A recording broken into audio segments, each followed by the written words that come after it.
With a number of key Cardinal contributors struggling early in spring training, what's the concern level that this will carry over into the regular season? What's going on, everyone, and welcome into this edition of b-schaeff Daily. Brenden Schaeffer with you. It is Friday night, February 28th, 2025. You wake up in the morning and listen to this podcast, and it will be the month of March, which is the month of opening day. Cardinals opening things up on the 27th of March against the Twins at home.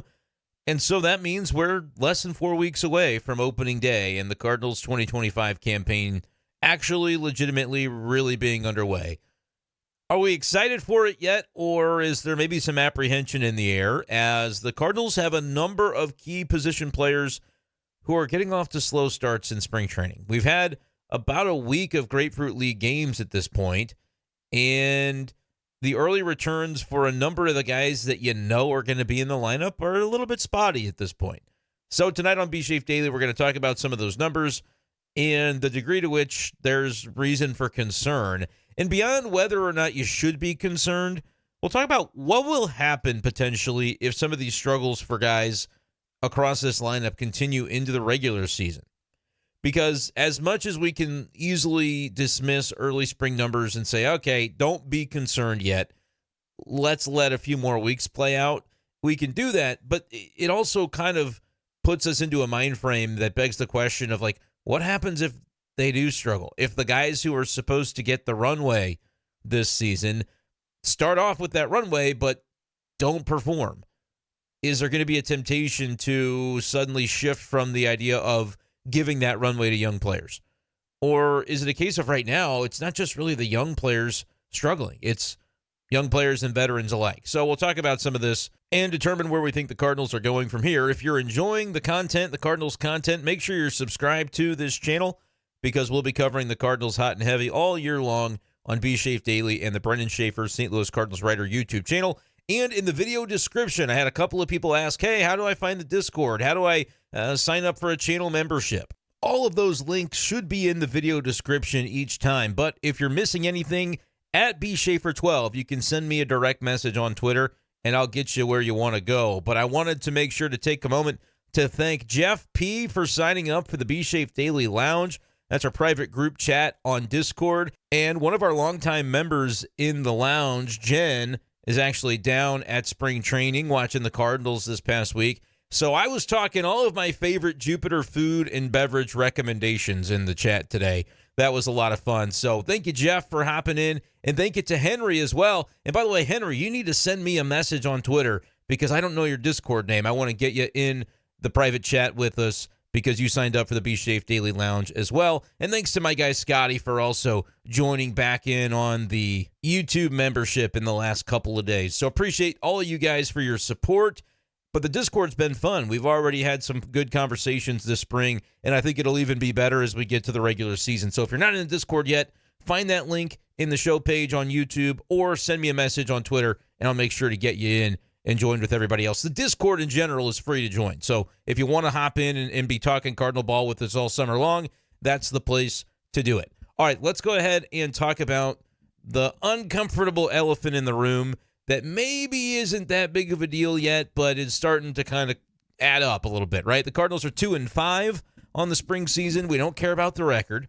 Have had some good individual performances, especially on the pitching side. Today, the Cardinals, speaking of today, it was Friday, got a decent performance from Eric Fetty. He gave up a solo home run in a couple of innings. And then Tekoa Roby, man, that's another guy that I would still continue to look for. He threw 3 innings in the game against the Astros, gave up 1 run, had a little bit of scattered damage against him, 2 walks and 2 hits, but 3 innings, 1 run, very much compelling. And Ryan Helsley was good in his inning, too. So we'll see on the pitching side. You're getting some decent early returns, I think, for some of these guys. Excited to see more Riley O'Brien. Excited to see more Matthew Liberatore for sure. But on the offensive side of the game is where the struggles have been a little bit far-reaching at this point. Just looking today, it was an offer for Mason Winn, though he did reach via walk. Brendan Donovan picked up his first hit of the spring today. Batting average sitting at 100. Jordan Walker is the name that certainly does stand out from Friday. 0 for 3 and 3 strikeouts for Walker, which makes 7 Ks on the spring for Jordan Walker. He's 2 for 11 so batting 182. Just giving you some of these early batting lines. When I talk about, well, who's struggling, I'll go from the top down as I just sort this by team at-bats and some of the guys that aren't performing as well. Mason Winn is still 0 for the spring. He's 0 for 12, but he did have that walk today. But obviously, it's a 0.77 on-base percentage and an 0.77 OPS because he's got no slugging percentage. Thomas DeJacy, 2 for 12, 5 strikeouts. Only 3 Ks for Winn, so it's not like he's been striking out a bunch, just maybe some hitting into some bad luck at this point in the early going. Just 4 games played for Mason. Jordan Walker, 2 for 11. I mentioned that he's hitting 182, and the 7 strikeouts kind of stands out. Brendan Donovan, 1 for 10, 3 strikeouts, but he did have a hit today, so he's kind of getting off the schneid that way. And we've talked about Nolan Gorman on some of the Sports Hub STL shows. He's 0 for 9 at this point in the spring, 5 strikeouts. Going down the list, Michael Ciani's 1 for 9. Not really a guy that has made an impression yet. Michael Hellman is 0 for 7 at this point. Lars Nootbaar 1 for 7. A lot of these guys have only played just a few games, so it's probably unwise to read too far into too many of these results. But 0 for 5, it looks like, for Ivan Herrera. That's a lot of the guys that are supposed to be in the Cardinals opening day lineup that are over at this point, or maybe just have collected 1 hit. Let's ask it, blanket question from the top. Should we be concerned? And Cardinals fans, you can tell me, are you concerned? And if you're concerned, who are you concerned about? Because I would look at some of these and go, all right, Brendan Donovan's 1 for 10. Am I concerned? No, I'm not. Would I be concerned about Mason Winn's 0 for 12? Not concerned. 3 strikeouts. So, and again, that's still like a 25% strikeout rate, but it's not alarming to the extent of, Jordan Walker has struck out quite a few times. Nolan Gorman has struck out in more than half of his at-bats. Like, you notice that a little bit more. I'm not overly concerned with it for Mason Winn, although I will say, like, he had some of his numbers offensively trail off a little bit toward the end of the season last year. So maybe penciling him in exactly for as good of a year as he had a year ago would be a little bit presumptuous. But I would also say, if you gave me the number for Mason Winn that he had, whatever his OPS was last year, and I'll look it up, it ended up, like I said, in my head, it trailed off toward like 732 or so. It was 730 on the nose, which was a 102 OPS plus, and only a 314 on-base percentage. So for people who would say, I don't really know about Mason Winn as the leadoff hitter, could understand that, because you generally want to see, in my opinion, an on-base percentage, 340, 350 for a leadoff batter, and that's closer to the bare minimum of what you'd like to see. However, Mason Winn's a guy who doesn't strike out a ton. He had 637 plate appearances last year, which is quite a bit. Played in 150 games, which, by the way, isn't it kind of funny that the whole narrative about Mason Winn last year, like, remember back to the way we talked about that situation. People were incensed with how often they were giving him days off after a team day off, and so he could have back-to-back days, and Brandon Crawford was playing again, and people just were not happy about it. He played 150 games last year in his first full season in the big leagues, and I think is going to be ready to basically do it again, if not a little bit more this year, as long as the health provides. Had 15 home runs. All in all, really a solid rookie campaign for Mason Winn. And if you told me over-under 730 OPS, I would say I'd take the over. So even though he's off to a slow start to spring, just to demonstrate that, no, I'm not concerned about Mason Winn, I would take the over. I think he's going to be, if you ask me 740, I would take the over. I think he's going to be in that 750, 755 range is my prediction for Winn. And if he's higher than that, he's darn sure an all-star and probably a 6 wins above replacement type of guy. He was a 4.9 win player last year, according to Baseball Reference, and I expect his defense to improve. I expect fewer throwing errors from Mason Winn, which maybe not, because a lot of the time you had a Paul Goldschmidt over there to sort of cover up some of the throws that were maybe borderline. And this year, it's not to say that I think Wilson's going to do a poor job. I just don't think he'll be Goldie, because very few defenders in the league are Paul Goldschmidt. But that being said, I also think Mason Winn, another full year under his belt, is going to hone in more of those throws and have fewer borderline ones. So at first I was thinking he's going to make fewer errors. He made 18 errors last year. 17 and a half feels like a good number. And I'll take the under. I think Mason Winn can improve upon that, but just keeping in mind it's the first baseman, and it's not just going to be Contreras, but Burleson and maybe Luke and Baker. I don't think any of those guys defensively are going to be what Goldschmidt was. So keeping that in mind, understanding that that's an attribute, a factor that you got to bake into this equation, I'll still say fewer than 18 errors for Mason Winn because I know it's an attitude that he carries, that he doesn't want to make those errors, and it's something that he's going to be focused on this year. And I think just having that additional year under his belt, you're going to see him really reach maybe not his defensive peak that he'll ever have in the big leagues, but I think you're going to see his best year yet as a defender at shortstop. So I'm not worried about the offense, not worried about the defense, but just making note, Mason Winn over 12. Jordan Walker, are you worried yet? Little bit worried about the fact that he struck out 7 times because everything was so overwhelmingly positive from him from the offseason, and there have been positive returns regarding the work he's put in defensively with John Jay to try to get sharper in right field and be ready. So you'd like to be able to take a lot of those positive words that we talk about throughout the winter and then see him be able to put it into action and have a quick start to the spring. But let's be real. These are still exhibitions, and he could easily still be working on things. You want to see it start to look right a little bit closer to the season, but he hasn't played a game in the month of March yet because as I'm recording this podcast, it's 9 p.m. on the 28th of February. So am I going to freak out about Jordan Walker yet? Absolutely not. But I'm going to acknowledge that I think he's a guy where if you don't see it start to turn later on in the spring, I am going to come in a little bit apprehensive and going, I don't know if I can be quite as bullish on him.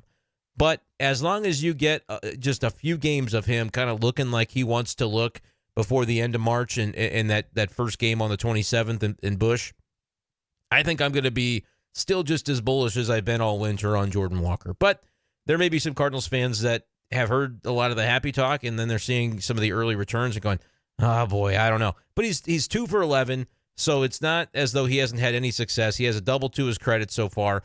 You'd like to see maybe a walk mixed in there somewhere. He's not had a single walk yet, and he's had 7 strikeouts. So you know what? It's okay. Ollie Marmol said early in camp you want to see guys making errors of aggression. But I think for him, you want that plate discipline to hone in. But there's time for that. We've still got about a month left before the season, so I'm not overly concerned. But something to keep in mind. Brendan Donovan, I'm certainly not concerned about him. He's just 1 for 10, but had a hit today. He's not going to strike out a bunch. I think he's going to be himself.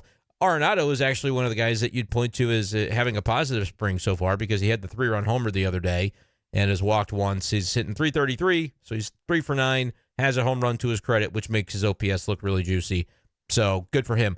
And then Gorman. I would say that, like, coming into this year, the 2 guys that are the most poster child-ish, it's not a word, that are the most, here, I'll do some better thesaurusing, that are the most emblematic. That's a lot better than poster childish. The 2 players that are the most emblematic of the Cardinals' desire to play the kids and give the runway to these young, talented players are Nolan Gorman and Jordan Walker. Because they're the guys that had the most prospect hype when they came up of the group that hasn't really hit yet, right? Mason Winn had hype, but he basically had a full season where he did what he needed to do. Now, granted, Jordan Walker had a full season of a 787 OPS. Within that year, as a rookie, he was sent back to Memphis for a spell. But 787 OPS, if everybody in this lineup had a 787 OPS in 2025, I would pick the Cardinals to win the division. Like if you told me, hey, Brendan, I can promise you that each spot in the lineup every day, you're going to get 787 out of all of them. I would say, all right, Cardinals are winning this division. And I'd feel pretty damn confident in that because that's a really good number. It's a good OPS. You know, there aren't going to be too many guys in the lineup that you predict to be higher than that. And Jordan did that for the bulk of a full major league season. But then he hadn't made the adjustment back to the league when they adjusted to him. So I point that out because Mason Wynn's going to have to endure that this year. Guys maybe started to make adjustments to Mason toward the end of his rookie campaign last year. Now it's about him making the adjustments back to the league in 2025. I fully expect he'll be able to do that. But in fairness, I probably wouldn't have predicted for Walker to fall off the way that he did after a 787 campaign. I also probably would not have predicted Nolan Gorman to fall off the way that he did, because when you look at his career numbers, it's kind of a similar tale. 2022 burst onto the scene, 721 OPS, more than held his own. Had a high strikeout rate, but was producing the power. You could see the raw materials there in his age 22 season.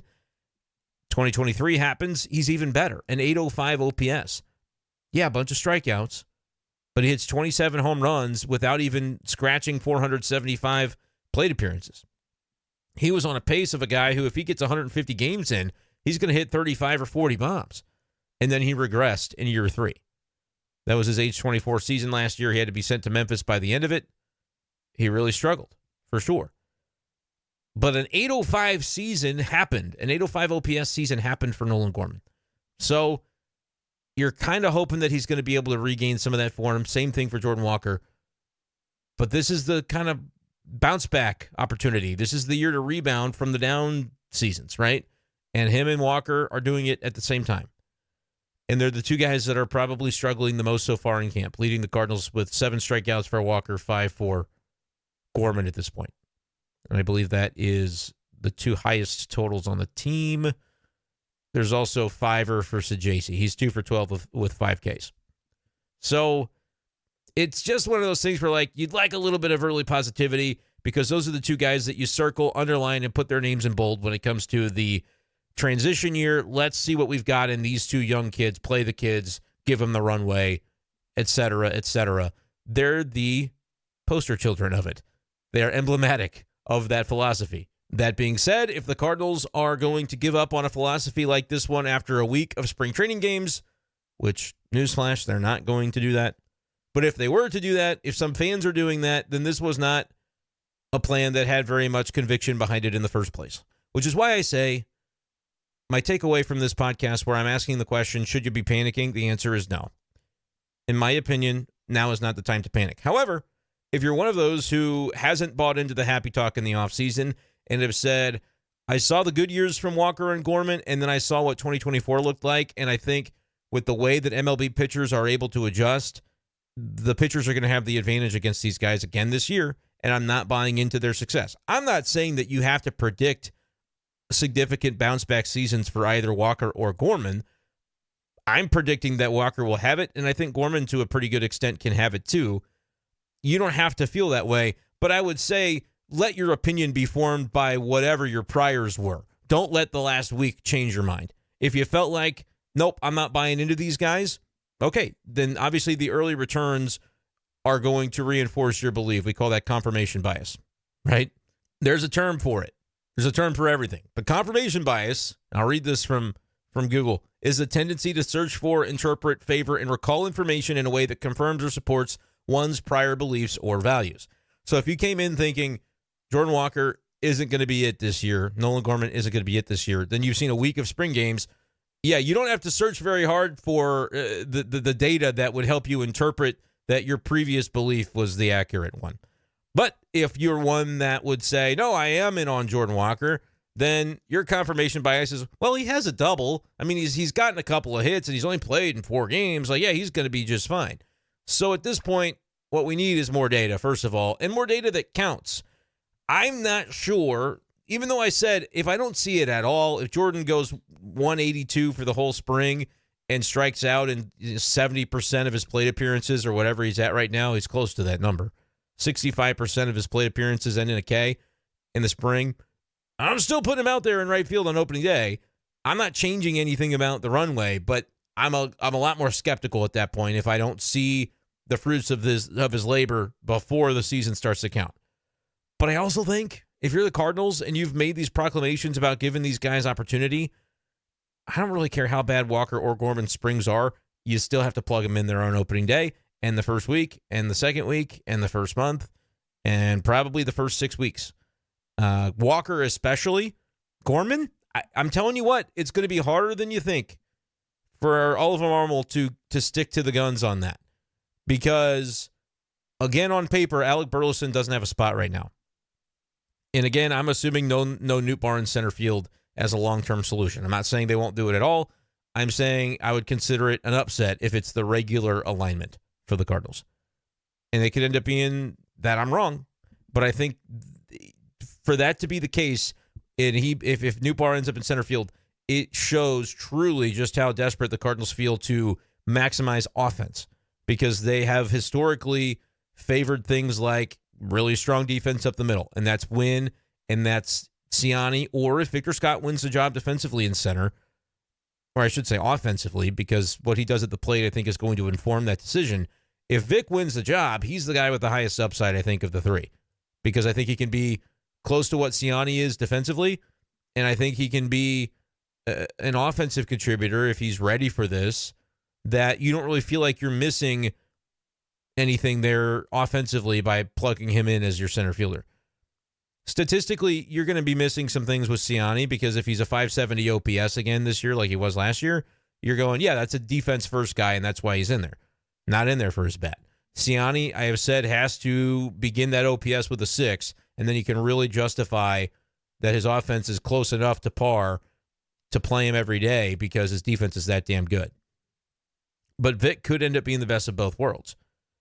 I don't think he's quite as good as Ciani yet defensively, because I just think Ciani's more polished, but I think his raw skills inform the potential that Vic can end up being Ciani level defensively, and it could be as early as this year. Like, I'm just saying that last year defensively, the raw skills were there, just honing it a little bit more in just the way it optically looked on some of the fly balls, judging fly balls, taking good jumps.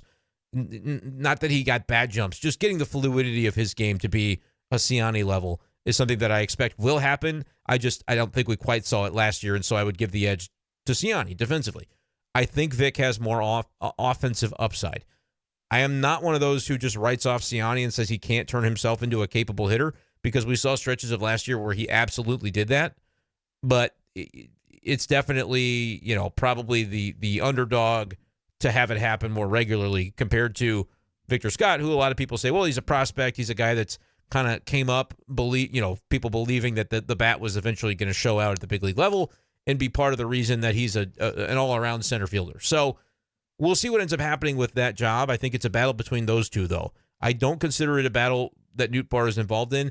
I don't think there's a lot that Nootbaar can do to win the center field job. If Nootbaar has a center field job, it's an organizational decision that they need to prioritize offense and get effectively Burleson in the lineup over Ciani or Vic, is what that would boil down to. That's what it looks like to me right now at full strength. Because you can pick your catcher. Again, Pages is going to play some. I keep telling people, be ready for that.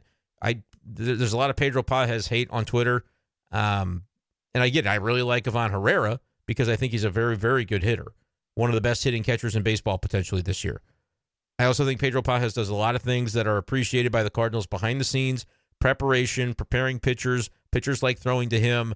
Like, the hate for Pedro Pages, I think, is a little silly, but I understand it. People are going to look at the data, and they're going to look at defensive metrics, good grief, and they're going to say that, well, Pages isn't special defensively because their metrics that aren't accurate say that. I don't trust defensive metrics in a lot of regards, especially when it comes to catchers. I do not think they have a system that fully quantifies what a really good defensive catcher does. Just my opinion. If I'm wrong, great. You can tell me that I'm the old man yelling at the cloud. That's fine. I'm never going to cater to something that I don't think is just because it's the popular thing on social media or whatever to say, well, the catcher, these metrics. Okay. I think a lot of metrics are really valuable to help inform. I think they're missing the boat on some of it with Pages, and I think he is a really solid defensive catcher. And I think he does a lot of things that the Cardinals appreciate. So he's going to play. That's my soapbox for the day, is like, give it a rest with the Pedro Pages hate. But if you're talking about just a lineup that prioritizes offense, Nootbaar is probably in center. If it's a lineup that prioritizes defense to an extent, but you're going to play a lot of Ivan Herrera, and so maybe you're taking a little bit of a step back defensively at catcher, but hopefully not because Herrera makes the strides. But first base is Contreras. Second is Donovan, not Gorman. It's Donovan. Gorman can play some second, but why would you have Donovan DHing? Just to say we put Gorman in the field. I guess you could do that, but the runway, when they talk about runway for Gorman, it's not making sure he gets defensive reps. Who cares?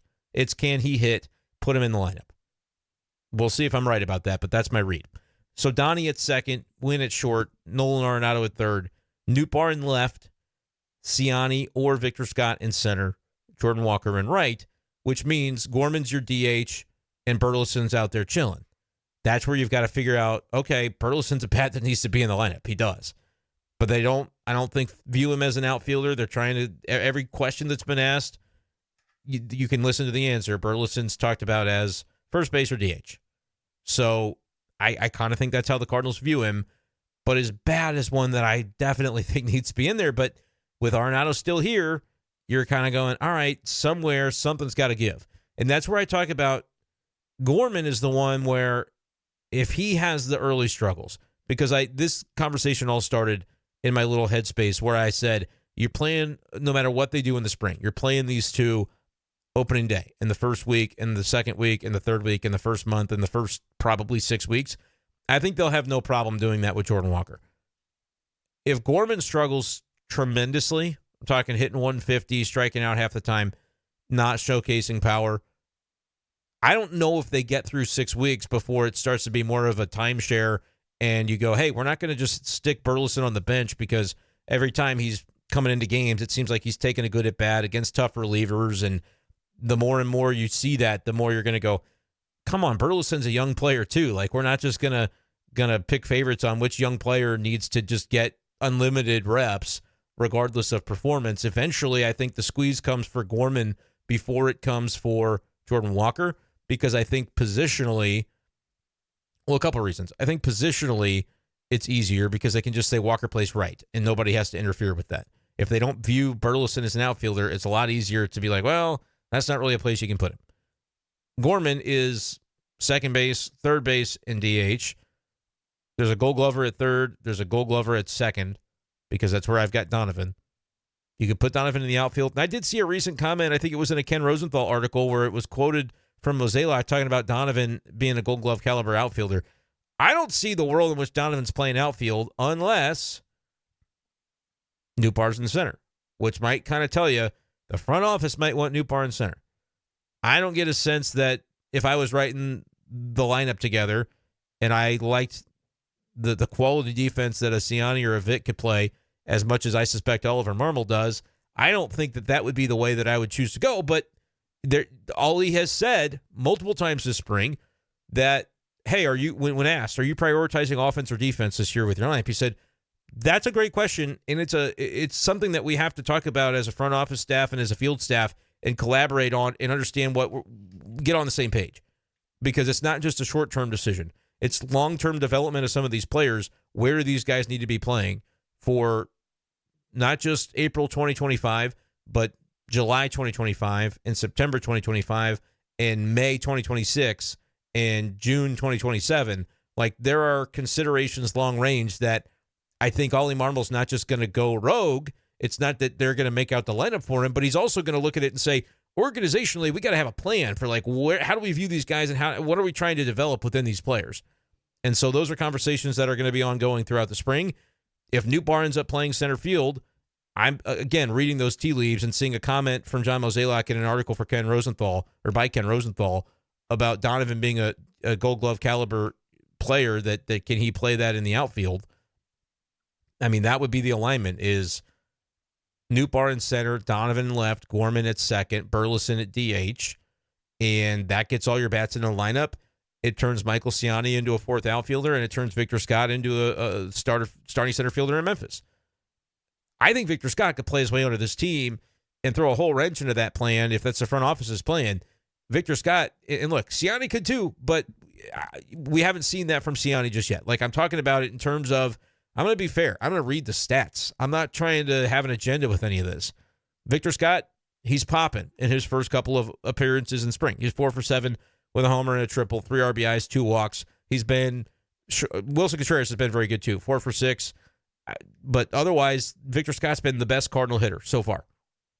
I mean, it's been those two, and the homer by Arenado puts him onto the map as well. But it's going to be one of those things where Victor Scott's going to have to really have a consistent spring, I think, to potentially dislodge this front office notion of maybe Nootbaar should be playing center field, so that we could, and it's not like I disagree with getting Burleson in the lineup. I just am not sure it's going to be one that, it's going to be the right spot for him, and then it's going to be the right spot for, like, your outfield defensively, Donovan, Nootbaar, Walker. Can that hold up defensively for a pitch-to-contact staff? Like, what does that do to Miles Mikolas? What does that do to some of the other guys in the rotation that are not as strikeout heavy? We'll find out if we find out, but I think it's fair to ask those sorts of questions. I'm not saying there's an easy answer to all of this. I'm just trying to lay out the case for what are the considerations and what are their options going to be, and we're going to find out collectively what they choose to go with. And maybe it's different every day, and that could be a little bit iffy because players like to know what their expectations are, but Arenado's back, and so you've got too many cooks in the kitchen for what they were intending to do with this lineup, I think. which is why the idea of, hey, is Newport going to play some center has maybe more legs than it otherwise would have, because in a perfect world, they wouldn't, I don't think, have been considering that. But then again, if you're talking about, well, is Newport long for this Cardinals organization? They didn't offer him extension or anything. If he ends up turning into a quality center fielder that can be durable, that can play that position adequately, because center field is around the league, it's not like there's a bunch of center fielders that are doing it all right now. It's a position where it's like if you've got guys that are passable defensively and they're able to put up the numbers offensively so that the guys to their left and right can also be like big-time boppers, and you can prioritize offense at those outfield spots, that ends up making a pretty big difference for your offense as a team. And so maybe if Newport can turn himself into that kind of center fielder where he can get by off or defensively and offensively can be the rate stats guy with a 770, 780 OPS, like I think he's capable of doing, and that turns into 20, 25 home runs and 80 RBIs and 15 steals if you play 600 plate appearances and play 150 games, then suddenly he's a guy that's, A, making himself a boatload of money, but also at that point, if he's that durability guy, then the Cardinals probably should consider it and say he's our center fielder. Granted, you've got up-and-comers like Victor Scott that are going to say, give me a look at that, and there's guys like Chase Davis that are going to be trying to climb the ranks. Cardinals have some outfielders in the system still that are on the way. And so, and where do you put J.J. Weatherholt down the line? Maybe his answer is corner outfield. Maybe it's center field. I'm not going to put anything past him. It's just interesting because it absolutely, when Oliver Marmol says there's some conversations about, things we might have to do or look to do that are not short-term decisions, I'm circling and bolding the idea of Lars Nootbaar in center because that could be a 10-year decision. If you're going to, well, probably not 10 years, because if he can do it for 6 or 7 years, even by year 8, 9, 10, if you extended him or whatever, he's probably doing what most guys do, and in the latter portion of their career, they move to the corners. But that's the kind of stuff that we're talking about, and it's just going to be really interesting to see. But, like, how long can the Cardinals go with some of these guys who they want to give the runway to? I still think the center field decision plays into that answer for sure, because if Nootbaar's in center, suddenly it's a little easier to find a way for Gorman to be in that second base job every single day while being able to DH Burleson, and you don't feel like you're leaving anything on your bench or you're leaving bullets in the chamber when it comes to this lineup. The only bullets that would be in the chamber at that point would be Victor Scott and Michael Ciani, which, the perception is maybe that those guys are a little bit lesser offensively, and time will tell if that ends up being the case. I also think it's interesting as well to basically say we can have this entire conversation all spring, and then one singular injury completely will change the math. So that's why I would call it an upset, too, for Nootbaar to end up in center field regularly, because if one injury happens to the starting 9, unless it's at shortstop or catcher, I think the other 7 spots, if you lose somebody, you suddenly can put everybody where you need to, and Nootbaar does not have to play center. And that includes getting Burleson and Gorman both in the daily lineup. We'll see. Ideally, nobody does get hurt, but that's why we could spend a full month on this conversation. And the day before camp, like last year when he had an outfield collision with, Carlson and Walker, suddenly you're like, well, completely revamps the math on what we thought this was going to be. So are you worried right now about some of these guys that are struggling? It's not just Walker. It's not just Gorman. Wynn's been slow. Donovan's had a slow start. Are you worried about any of this? Or in your opinion, is this just whatever? It's spring training at this point, early in spring. Lars Nootbaar's 1 for 7 as well this spring with a walk. I don't know if I mentioned him. But yeah, a lot of the guys that are mainstays are kind of, not doing much yet. Michael Ciani, 1 for 9. So what's your concern level? Medium? High? Low? I would say it's low for me, but you're going to start to pay attention more and more as these weeks go along. All right, that's going to wrap things up. It's a Friday night show. I don't need to go any longer than 34 minutes. I appreciate you guys so much for your support and for listening. Next time you'll hear from me will be Saturday afternoon on the Sports Hub STL channel. We will do a live show after the Cardinals game on Saturday, the spring game. So that'll be the next time, but B-Schaeff Daily, I know I missed today. I had a bowling that I had last night, and so I ended up not doing an episode there. It happens from time to time, but we'll try to be consistently 5-6 days a week, if not 7, when things are really up and going. So appreciate you guys for supporting the channel. Thank you for listening. We'll talk to you next time on B-Schaeff Daily. Peace.